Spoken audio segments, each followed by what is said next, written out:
Broadcasting from the business capital of the world, this is the Podcast Business News Network. Welcome back, everybody. This gentleman has truly made it his life's work to help not only parents, but also their children. And he has been the psychologist at the Reed Union School District in California for many years and literally decades, dedicating his life to helping others. So great to have him back here today. Allan Gold, our Man of the Year, joins us on the program. How are you today, sir? Okay, fine, thank you. Glad to be here. Great to have you back here. I want to start today, if we may, with a news story that I saw this morning. And essentially, it is this. May, the worst month of the year to be a parent, because a poll found that end-of-school stress starts about 28 days before the school year ends. Where I am here in the Northeast, it ends at the end of June, so we're close to that. And it's partly because of all the summer plans that have to be made and the stress that affects parents and children. And not just riding on summertime stress and the planning and everything, but the stress that students have, even when they're in school. I have to believe that that's been a challenge for many of the students that you've worked with over the years. Would you say so? Yes, absolutely. We used to say at school it's either the 100 days of May or the 1,000 days of May, because the only holiday was Memorial Day, and it's a long month. And basically, May is stressful for not only kids and parents, but teachers as well. It's the end of the school year, and depending on the grade level, the stress can be really, really high. For little kids, I think what's most stressful is changing teachers. It's the end of the year. They know they're going to leave their teacher that they have bonded with for, 9 months. And so kids who are in kindergarten or first grade may feel that sort of anxiety and stress about leaving their teacher. Once they get a little bit older and have had the experience of, I've changed this year and the last year and the year before that, that stress kind of abates somewhat. Although going from 5th grade to middle school, 8th grade to high school, I used to talk to kids all the time about the stress and anxiety. Most of them had a combination of excitement, something brand new, and the stress because they don't know what the academic requirements are going to be like. In our school district, we just had one middle school, so the kids didn't have to worry about meeting new people. But going to high school, definitely. So a lot of kids were, anxious to, they might have been with the same peer group for 9 years, and they were very excited to, meet new friends. Others were not as confident that that was going to be an easy process. So a lot of that definitely comes up in May. Then there's the issue for parents about what to do with my kids during the summer, because we still have, 2 months, 2.5 months of vacation. And again, depending on the age of the student, that becomes more and more of an issue. Not so much for little kids, although if they're two working parents, they have to figure out what to do with their 5 or 6 or 7-year-old for 2.5 months. So that presents issues. I found that having day camps was one very positive solution. It built kids' social interaction skills, learning to meet new people. How do they, not just the same people they went to school with, but how do they introduce themselves and talk to other kids that they didn't already know. So day camps for younger kids, 7, 8, 9, that's a very good solution. And parents have to, but that period of time, April, May, they have to figure out, okay, what camps are available. And parents even start looking earlier in the year because, the registration fills up pretty quickly. And then for slightly older kids, it's sleepaway camp. And, kids can be very anxious about that. They don't necessarily want to be away from home. And so other kids are very excited about that. I've talked to, both ends of the spectrum there. And then parents have to figure out, do they want to take a vacation? Are their kids old enough to take a real touristy vacation, like going to Europe or something, or on a cruise? And it obviously depends on how much vacation time the parents have. Are they going to go see relatives, like grandparents who live in another part of the country? So there's lots and lots of decisions. And then as kids get older, like in high school, should the kid have a job? Once they're 16, they're able, or even earlier, they can do some volunteer work or get a job at 13 or 14. And I've dealt with kids who just wanted to stay home and play video games, which is and parents obviously don't want that to happen. They don't want to go on vacation. They just want some downtime. But trying to figure it all out is definitely stressful, because every kid is different. Like I'll say personally, my father was a teacher, so we had summer vacations, and a real gift to me was taking long vacations when I was in elementary school and all the way through high school and college. Actually, we took long, wonderful vacations, and it was so educational for me. And you have to think, is my child ready to be exposed to other cultures and other languages, or are they scared of that? So it's a very, very interesting decision that parents have to make, and it gets more complicated when there are 2 or 3 siblings, and one is really ready for exposure to the world or to overnight camps, and the other ones might be have a different personality, and they're scared of those sorts of things. So it really is a challenge. And then for teachers, and academically, the older you get, there are final exams and a lot of pressure to produce finished projects and that sort of thing. So I certainly in middle school, I saw a lot of kids that were very stressed out. And, we talked in the staff about not making assignments all due the same day or the same end of the week, and they never were very good at that, frankly.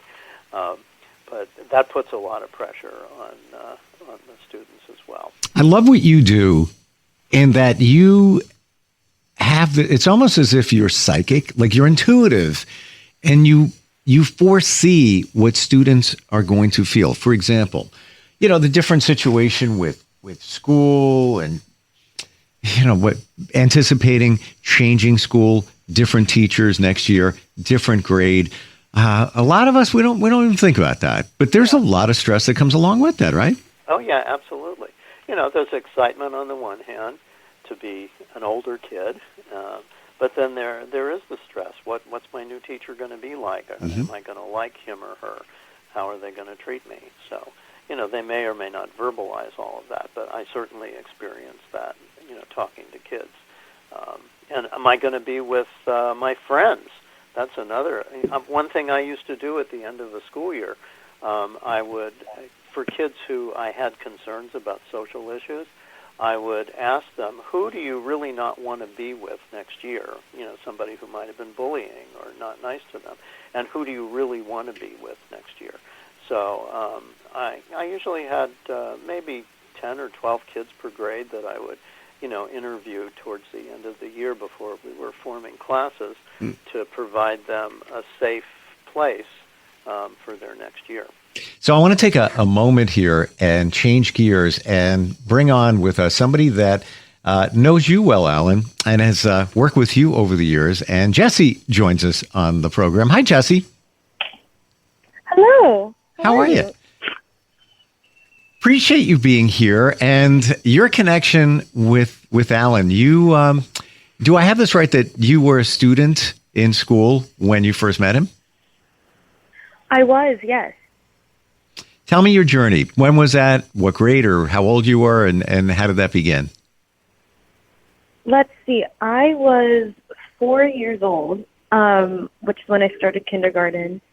And I'm not sure exactly how we first connected, but I believe it was that Dr. Gold sought me out. I had been going through some difficult things at the time in my personal life, and we started meeting.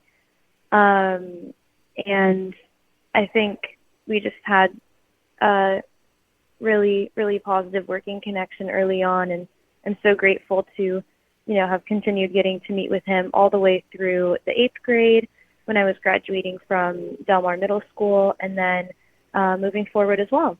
Wow. Allan, you can hear her, right? Yeah, I can hear now fine. I have to say one little story. When I first met Jessie, she was still 4.5 because at the time you could start school if you were 5 on December 2nd. So this was early on in her kindergarten year. And after, I don't know if I ever told you, Jessie, but when I went back to talk to her teacher, I said, this kid is not 4.5, she's 45. Mm. I mean, I just had this sense that Jessie was an old soul. Even as a little kid, it was so easy to connect with her. Wow. How did Dr. Gold help you, Jessie? In a multitude of ways. I think one of the main themes that continuously came up that I grappled with throughout my childhood was my parents' divorce, and my parents just have never really communicated all that much. So, whether it was being caught in the middle or just having like a bit of drama going on, Dr. Gold was always like a very safe space that I could go to and process. And he really helped me with practical strategies for how to deal with what was on my plate, in addition to being there for me emotionally. And so I think, on multiple levels, it was really, really beneficial for me to see him and know that I had someone that I felt support from, and that I, thankfully had kind of a natural connection with, and also helped me just how to, practically handle what was on my plate. Would you say it was also a safe place for you, a safe space? Oh, absolutely. Absolutely. I think I always felt that way, which was a huge blessing. I can relate to you because I went through a lot of the same things that you described, and I don't remember the school psychologist's name, but I can, in my mind, and I must have been, I'm talking maybe 3rd grade. It started when I had the first meeting. I remember vividly, even back then, I could even tell you where the room was in that elementary school at the time. Wow. It's crazy that these things stay with you. And same thing when we think about teachers, right? I'm sure there's even some teachers like Dr. Gold, somebody that you're connected to, that you remember how they helped you. But same thing with teachers, that a few of them that stand out. In other words, we never forget them, right? Mm-hmm. Absolutely. Yeah. Dr. Gold, they leave a very big imprint. Dr. Gold, your thoughts on working with her, definitely an old soul, but take us through that journey. Well, I guess early on, we made that connection, and as she said, I, was able to help her with dealing with, what came up with her parents. I remember also in 5th and 6th grade, there was a lot of anxiety that we worked on, and that's always a challenge to, work with anybody who feels anxious about. It was probably a combination of school and and home issues.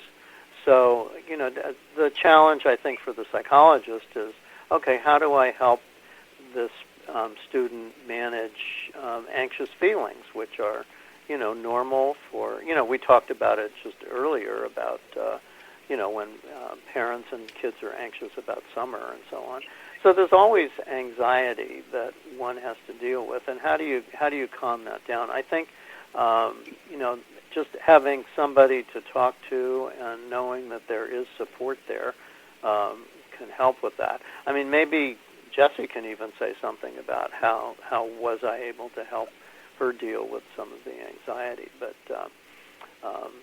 so that's we had a number of different topics, and then in high school we didn't have that much contact, but then in college some other issues came up, and Jessie can tell you about that if she wants.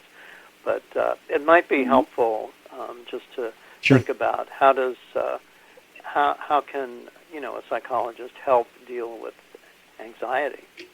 Was there a situation that you can share with us, Jessie, that Dr. Gold helped you with? Sure, yeah. Well, he mentioned the 5th and 6th grade. I remember particularly in 6th grade, I was going through a challenging time. I always kind of dealt with a lot of separation anxiety from my mom. It was pretty tricky for me, having a schedule that, since my parents didn't really communicate all that much, we really adhered to the schedule that we had. There wasn't a lot of flexibility with that, and I think it was just, a little bit tricky, and I think it kind of caught up to me in the 6th grade. I'm not sure exactly why it hit me then, but I just remember feeling particularly just challenged by all of that, and I felt a bit sad and really benefited from, meeting with Dr. Gold and the conversations that he and I had. And one thing I remember, he helped me kind of mentally separate certain things. Compartmentalization isn't something that we want to do all the time in our lives, but it's something I really needed at the time to do well in my schoolwork and move forward. And so he did help me, in a healthy way, kind of be able to be in my classes and try to just, put what was going on in my personal life mentally to the side and just be present and, focus on making friendships, which has really impacted my work ethic to this day. I'm no longer this major, but I was an engineering major. I'm very, very grateful for, the tactics that we talked about, because I think it's really contributed to my ability to thankfully, succeed in school and succeed in work that I do, maintaining connection with my emotions, but also being able to just work out and get it done.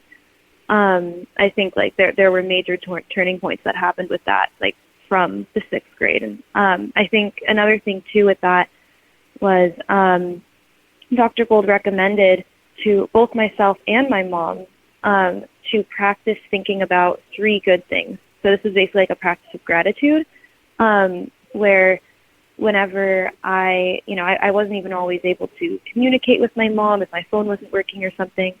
And so, there were moments that were pretty difficult that I just kind of had to deal with things on my own. And mentally, he kind of taught me that needed to be, or not needed to be, but recommended that as a strong fallback plan, that if I'm starting to feel down, what are 3 good things? And I would continuously do that, and my mom would remind me to do that as well. And it became a pretty sweet practice, between both of us and she and I's relationship, that we just continually made gratitude a practice of our lives, and that has also stuck. Many of us, thank you for all of that. And many of us don't realize what gratitude can do. I keep a gratitude journal. I write it in every single morning. I feel guilty if I leave and I don't do it. Schedules are busy and all of that. Jessie, can I ask how old you are? Yes, I'm 21. Wow.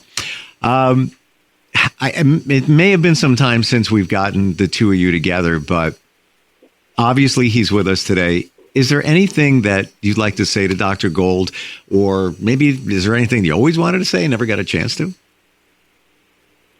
Gosh, there's so much. Yeah, I think some of the things I just said, I'm not sure I have ever expressed to Dr. Gold, actually. He and I maintain a close relationship, which is very, very grateful for. And I've gotten the chance to share, how appreciative I am of our relationship and how I, love that we're able to continue that and keep closely in touch.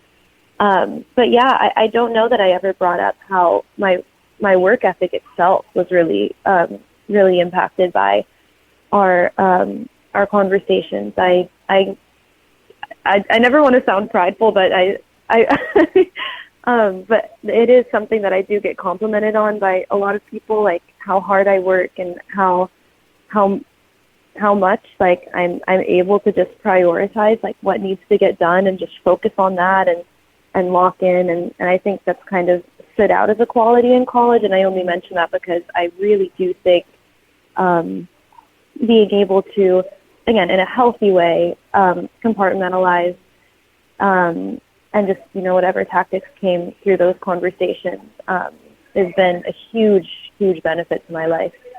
I'm so happy to hear that. And it sounds like you're in a great space. And my learning in the last couple of years, so much comes from our childhood that pilots our adult life in our subconscious, and we're not even aware of it, what's going on. And it seems like you got a good running start back in the day in working with Dr. Gold. So, Jesse, I appreciate you being here. You're one of the reasons we've made him our Man of the Year, because he is so connected and so plugged in and so many decades of helping students like yourself. So thank you for joining us today. Oh, yeah. Yeah, absolutely. It's a pleasure to be here. I appreciate it. Wow. Just amazing stories. I'm so glad we had her with us.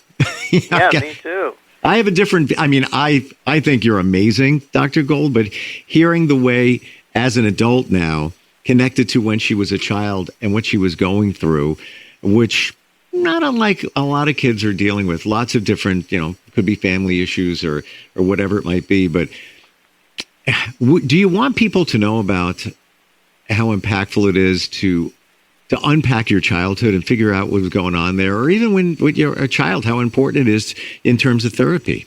Oh, absolutely. It's so critical to be able to do that. I mean, I may have said it before, but I think everybody, no matter how old they are, can benefit from a therapist. Yeah. And you have to find the right one. But there's so many issues, and particularly, I've seen how, from friends and peers, how impactful one's childhood is. It impacts your self-esteem. It impacts your, as Jesse said, your work abilities and routines. Your relationships with everybody, with friends, with parents. Some people have, pretty successful childhoods, but there's so many people that don't. And, they really need to unpack that, because what happens is they when they have a relationship, a marriage, a partnership, they often will have unresolved issues from childhood that they take out on their partners, and they don't know that this is going to happen. So I absolutely believe that having and learning to trust somebody that they can, the therapist may not always have the right answers or the right ideas, but just to be able to brainstorm and share and put those feelings out there rather than keep them all locked inside and then activated inappropriately. All of this just so important, and I'm so glad we got to talk about it today. And Jesse, thank you for joining us. Yeah, absolutely. Thank you for having me. I appreciate it. Thank you for your transparency. And Allan, as always, I appreciate you and all the insight you bring to parents and just the awareness of how important therapy is, especially for young students. Thanks again for joining us. Thanks so much. Much appreciated. Likewise. And we'll be right back.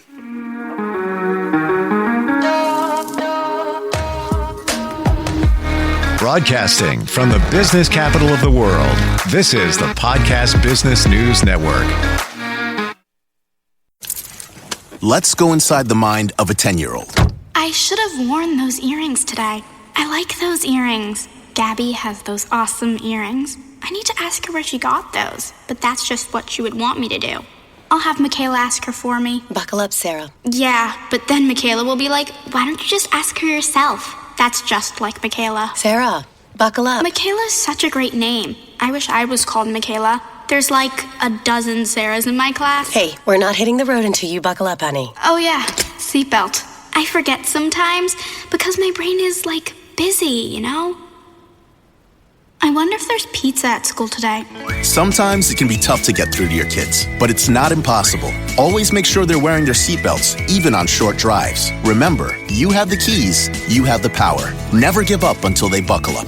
A message from the National Highway Traffic Safety Administration and the Ad Council. Visit safercar.gov/kidsbuckleup for more information.